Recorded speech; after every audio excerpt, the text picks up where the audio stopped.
kasaysayan, kababalaghan at iba pa ating tuklasin dito sa Historiador. Mapa hanggang ngayon ay hindi pa rin mapakali ang mga taga-suporta ng dating Pangulo kung bakit ito trinaidor umano ng kapwa niya Pilipino. Rason kung bakit ito ngayon ay nakakulong sa dahig. Ito rin ang rason kung bakit nagkalamat ang relasyon ng magkapatid na Marcos dahil sa isinagawang Senate hearing ni Imee para malaman kung saan nagkamali at kung sino ba ang siyang may pakana sa pagpalipad sa dating Pangulo para lamang makulong sa ibang bansa. Matapang na hinarap ni na PNP Chief Marbel, CIDG Director Torre at DOJ Secretary Rimulya ang hearing ni Imee para sagutin ang mga katanungan sa kanila. Sa pag-usad ng hearing ay hindi naiwasang nagkaroon ng conflict sa pagitan ng maka-Duterte na sina Senador Bato at Imee Marcos laban sa maka-administrasyon na sina Marbel, Torre at Rimulya. Ito ang mainit na nangyari sa hearing ng kapatid ni PBBM na si Senador Imee. According to General Marbel, ikaw daw nag-order sa kanila na isakay sa aeroplano si Pangulong Duterte. And that is the Duterte. limit also of my authority. That's my mandate. To My have him... mandate is to coordinate, Coordinate. disseminate. So, for the record, hindi ka nagbigay ng order kay General Marbel na isakay siya sa aeroplano? Hindi. For the record. For the record, I am not the authority to order the arrest, to order the So just boarding of the plane. categorically, did you or did you not give the order to General Marbel? No. No. So, General Marbel, are you lying? Sir, I'm not lying, but I just want to have the executive privilege po regarding this matter, this operational matter. Nandito na tayo eh. Executive privilege ka dyan. Bakit naging executive privilege? Kanina bigla? sinabi mo, PCTC ang nagbigay ng order. Ngayon, mag-executive privilege ka. Kung sino-sino na tinuro mo. That's why we didn't want to attend the last hearing, because this is what we were expecting, ma'am. We didn't want to be bullied into a No, position. we're not bullying you, sir. Nobody's bullying. We're not I bullying think you, that sir. We're not bullying you, sir. you're trying to make people admit something that they will not admit. And executive no, we're privilege is a trying to valid derive excuse information. not to answer any Secretary question. President Remulla. Duterte is already at the Hague. Tapos na We're ang asking boxing. kung sino nagpadala doon sa kanya. Sino Yun ang nag-order? tanong We're natin. trying to understand every step of As the I said way. earlier, everything was cleared with the DOJ. Bakit kayo naging lead? Kitang-kita naman nung March 11, not only was the CIDG involved in the arrest, kayo pa rin yung lead sa operation. Yes, We can clearly see na kayo ang pinakamataas. You were the highest ranking member of the PNP in many of the videos. I was directed by the Chief of the Philippine National Police, ma'am.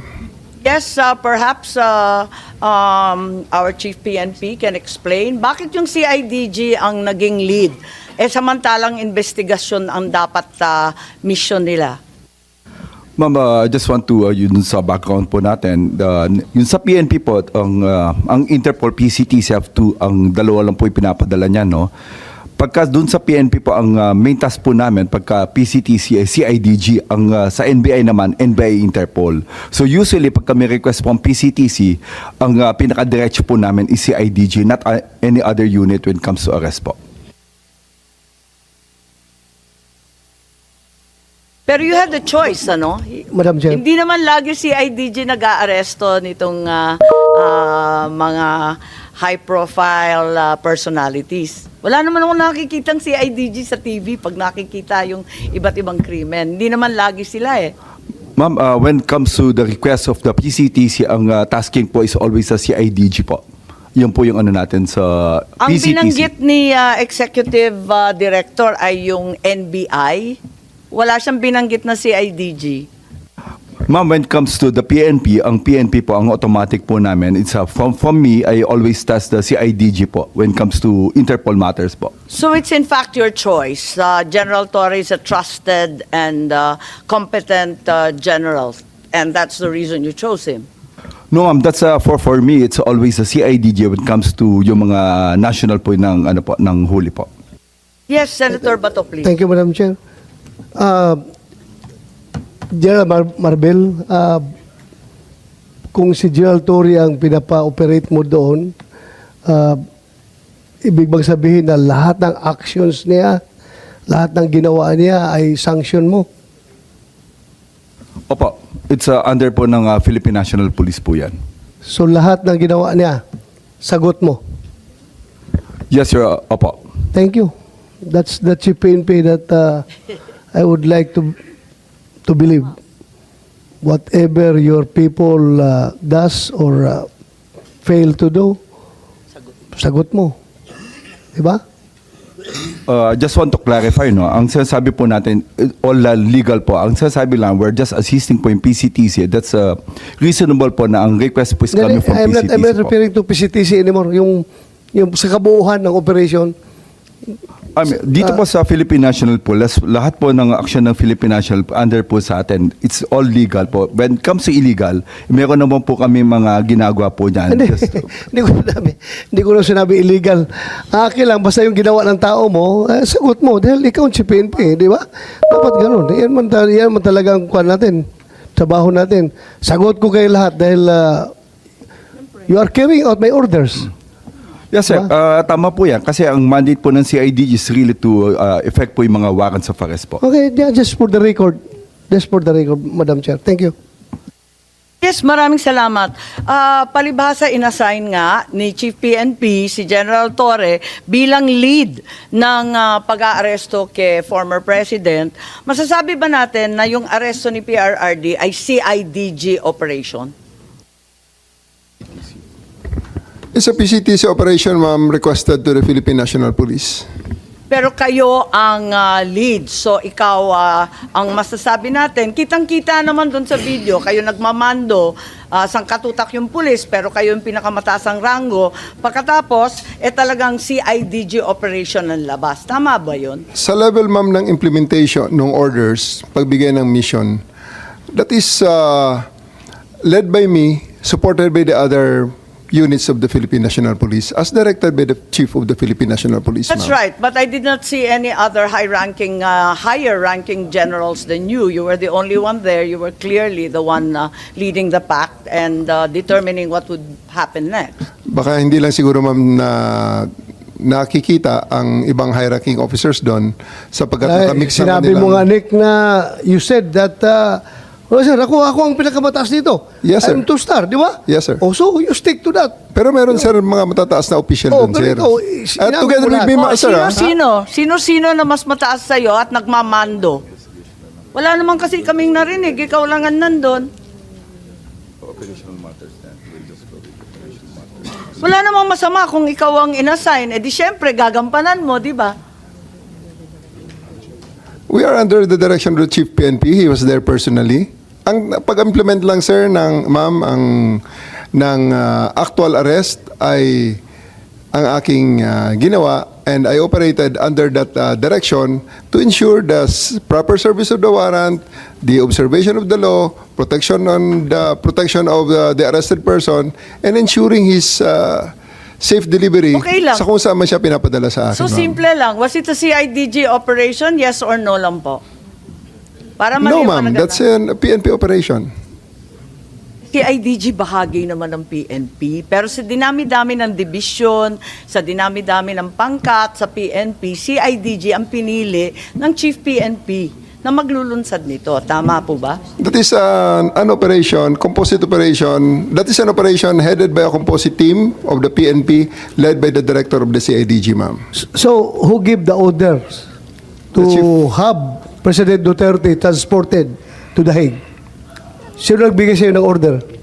Sir, my order is to serve, the order that I received from the Chief of the Philippine National Police is to serve the warrant and ensure his delivery to the 250th Wing, to the team that will deliver him to The Hague. On the nuances of the higher authorities, I may not be privy to that information. Okay, hanggang doon lang sa 250. Sino nagpadala sa kanya sa aeroplano? Nagpasakay sa aeroplano? The order for me, sir, is to deliver him to the team that will deliver him to The Hague. And Sinong team na yun? Na-establish naman natin, sir, that it is done by the Interpol. Interpol. Sinong Interpol doon? Sinong Interpol doon? Si Ambassador Lacanilaw? Kanila o nag-order sa'yo na isa kayo sa aeroplano?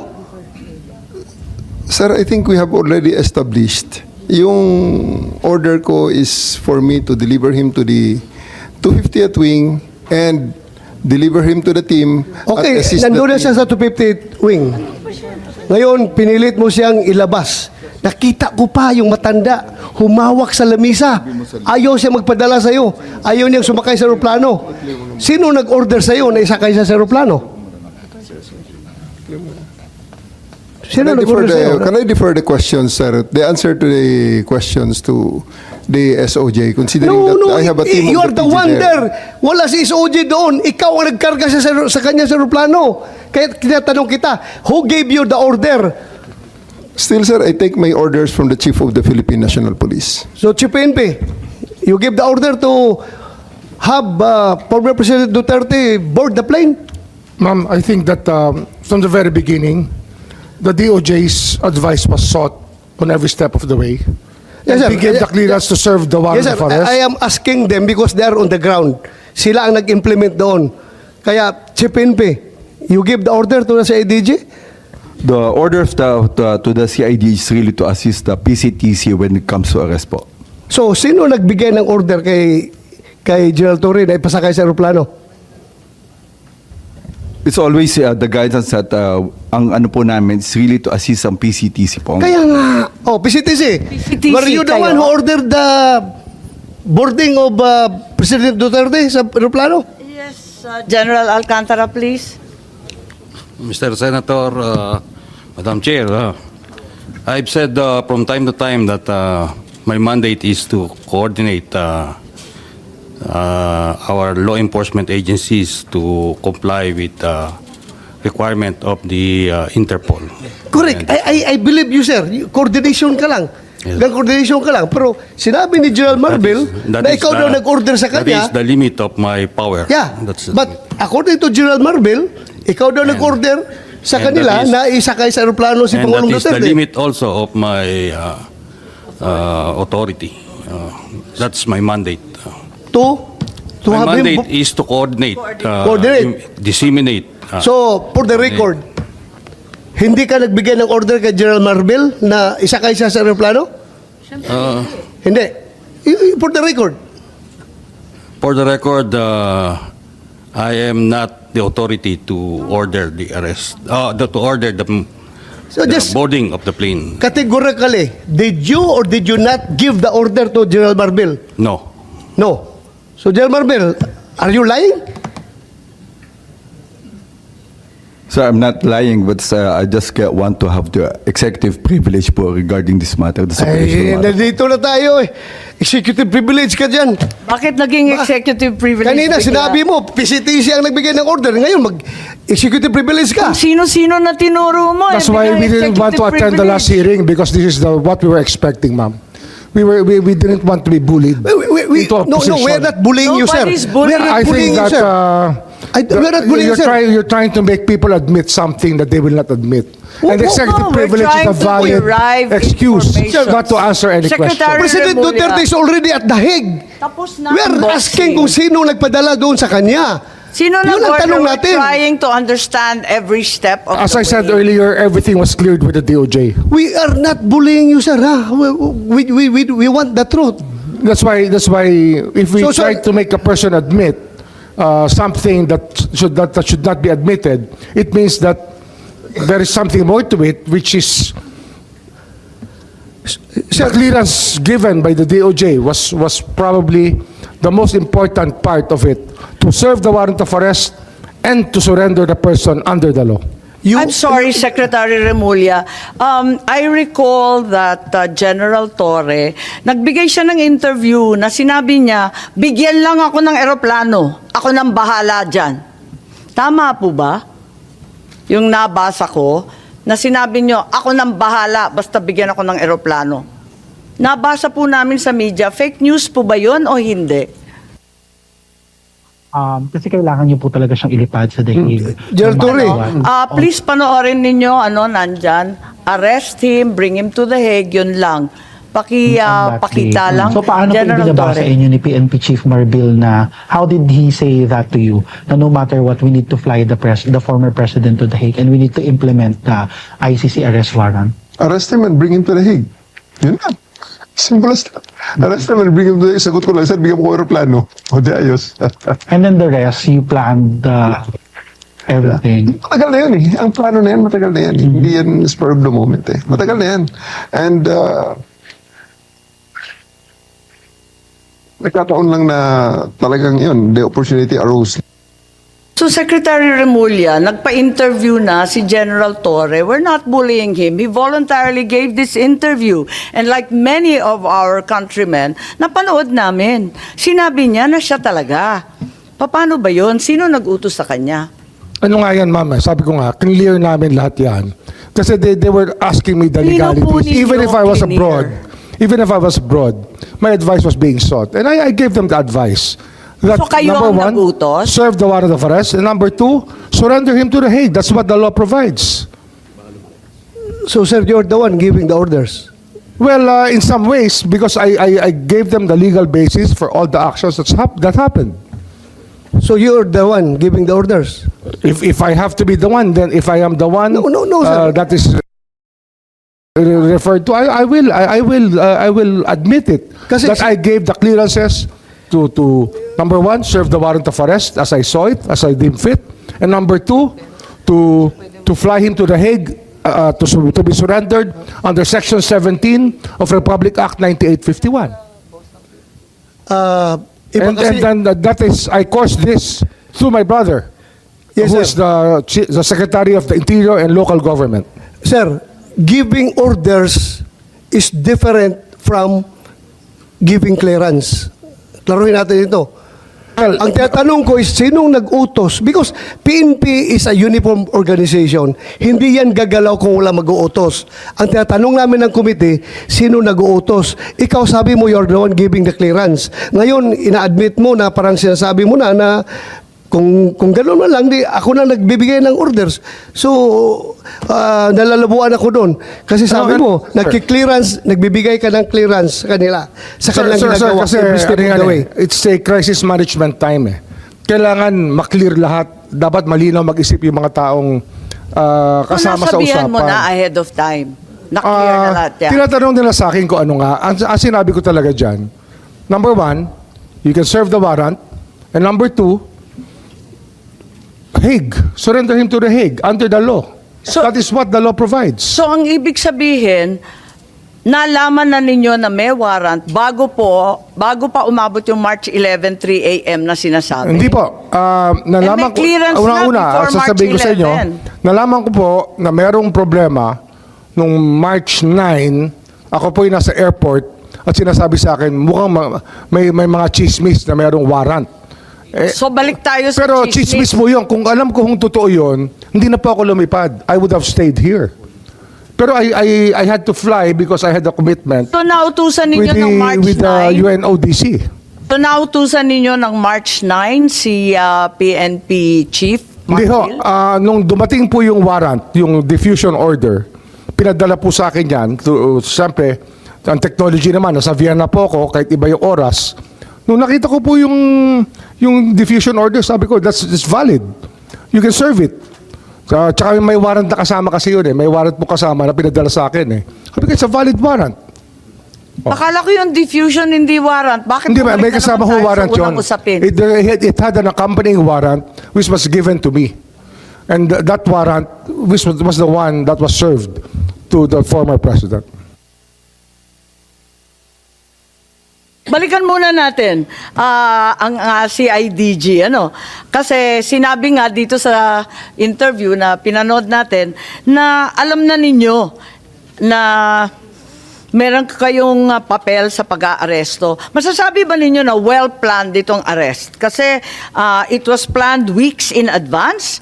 May nakita tayo dito na naabutan na ninyo, matagal ng plano yan.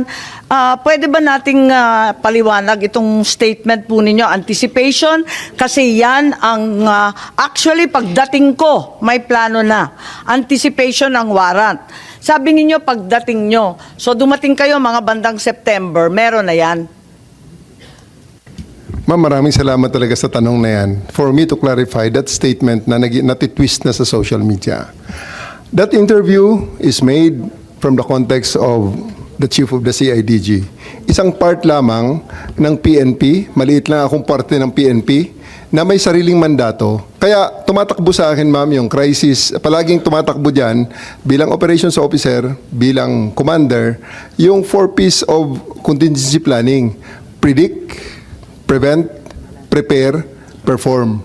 Palaging may plano. Dahil nagbabasa ako ng dyaryo, ito may possibility na lalabas ang mga to. So, naghahanda ako na pag inutusan ako ng Chief PNP, hindi ako magsimula sa zero.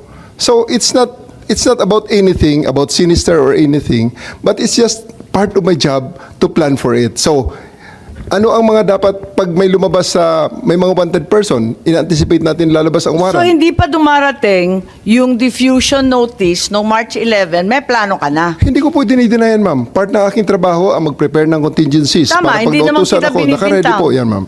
At meron kang interview, sinabi nga na January 2025, nagkumpuni ka na ng secret 80-page plan na ang tawag Operation Pursuit ng New York Times. Ang pagkaintindi natin, Oplan Tugis. Tama ba yun? Wala po akong sinabing ganyan, ma'am. Kung sino man ang source niyan, I'm not very sure about it. Lumabas sa lahat ng media, sa GMA, pati New York Times sinabi. Pwede po nating makita, ma'am, kung Hindi if ko possible. alam. Yan lang ang nabasa ko, katulad ng marami. Operation Pursuit, tapos translate Oplan Tugis. Okay, may pangalan ho ba ako na naging source, ma'am, kung pwede ko makita? Kasi until this point, gusto ko rin po, ma'am, maraming salamat sa pag-clarify nito. Gusto ko sana makita, ma'am, yung Ang pangalan ko sinabi, talaga. ang PNP, ang nagplano na ng isang Oplan Tugis. I'm just one of the... Napakahaba ng... Ayun lang, ma'am. I'm just one of the 220... Unfortunately, I'm just one of the 220,000 policemen of the PNP right now. Kung sino source nila, gusto ko sana nga makita, ma'am, na ang pangalan ko talaga is nandyan, na sinabi ko yan. Kasi na-attribute sa akin yan, ma'am, eh. Kaya I'm really thankful Yeah, at this opportunity to clear that Yes, Senator Madam Chair. Bato. news. Andyan, oh. How about that Chief PNP? Hindi kayo source yan? Yeah, sabi kasi si PNP Chief Marbil, inutusan si General Torre na ilalagay si Presidente Duterte under police custody as soon as the ICC issues the arrest warrant.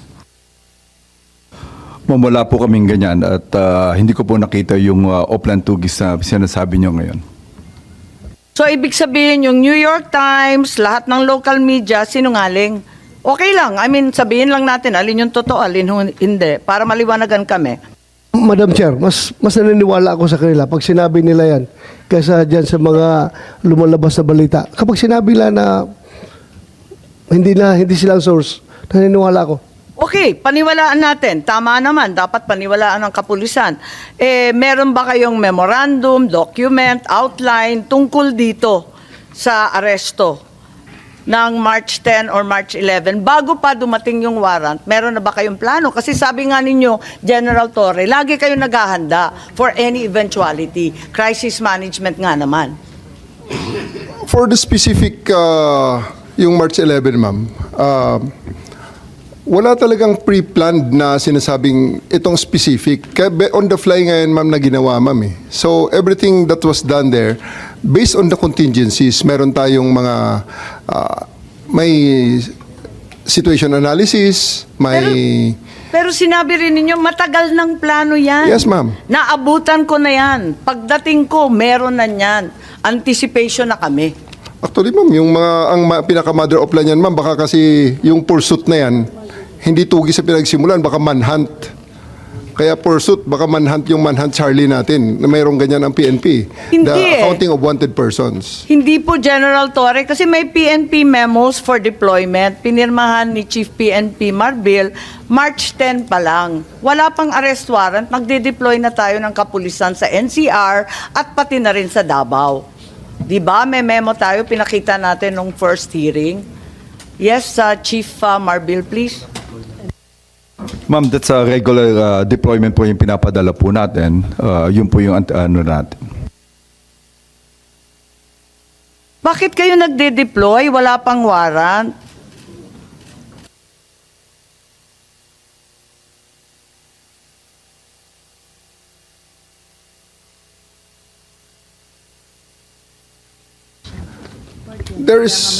ma'am, that's already part of the contingencies. Kasi, hindi naman natin madi-deny na napaka-high profile ni PRRD. Ito na nga, may preparation na may probability na lalabas itong order na to. On my part, lalabas ang Pero order na to. sabi, nung unang hearing ni Secretary John Vic, na chismis lang naman, magde-deploy ka sa chismis lamang?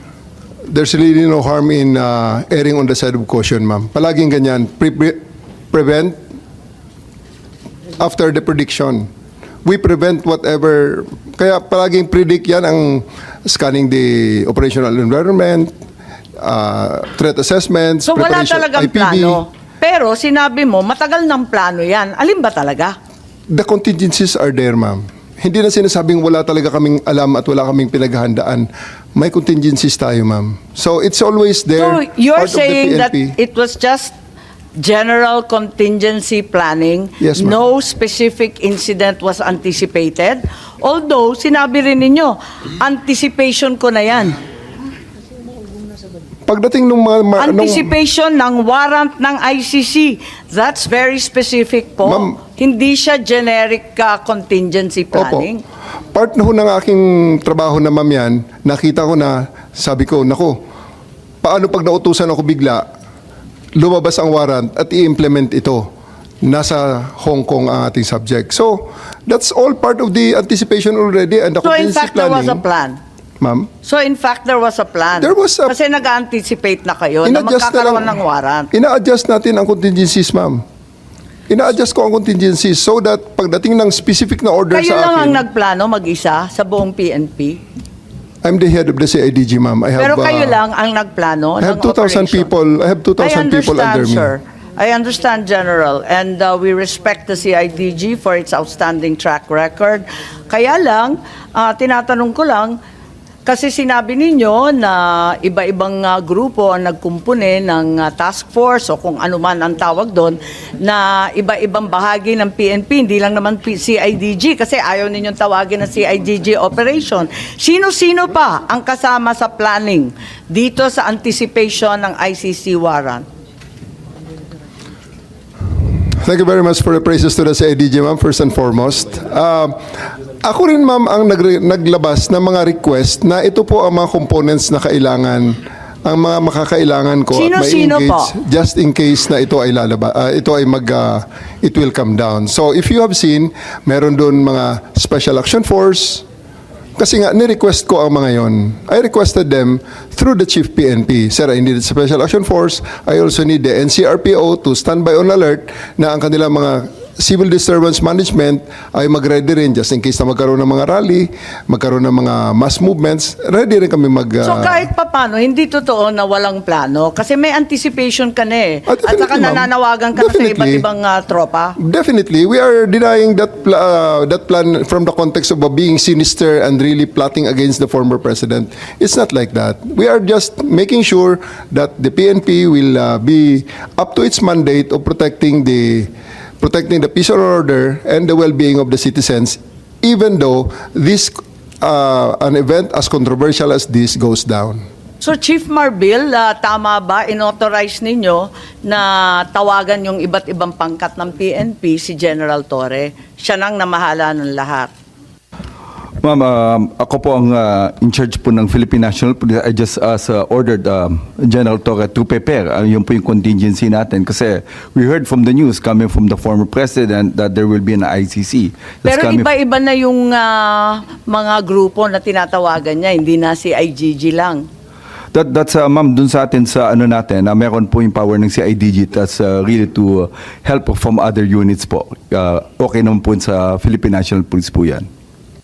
Kahit abutin pa ng 100 beses ang mangyayaring hearing na ito, ay isa lang ang sigurado na hindi na may babalik pa ang nangyaring pag-aresto at pagpadala sa dahig sa dating Pangulo. Kahit malaman pa nila kung sino talaga ang may pakana, ay wala na silang magagawa pa para muling maibalik ang dating Pangulo, maliban na lang kung manggagaling ang utos mismo sa ICC. Ang tanong, ano sa tingin mo ang magiging pakinabang sa hearing ni Senador Aimee? Kung gusto gusto nyo ng mga ganitong klaseng videos, panoorin, pindutin ang notification bell, mag-subscribe at i-share sa mga kaibigan. Maraming salamat po hanggang sa susunod dito sa Historiador.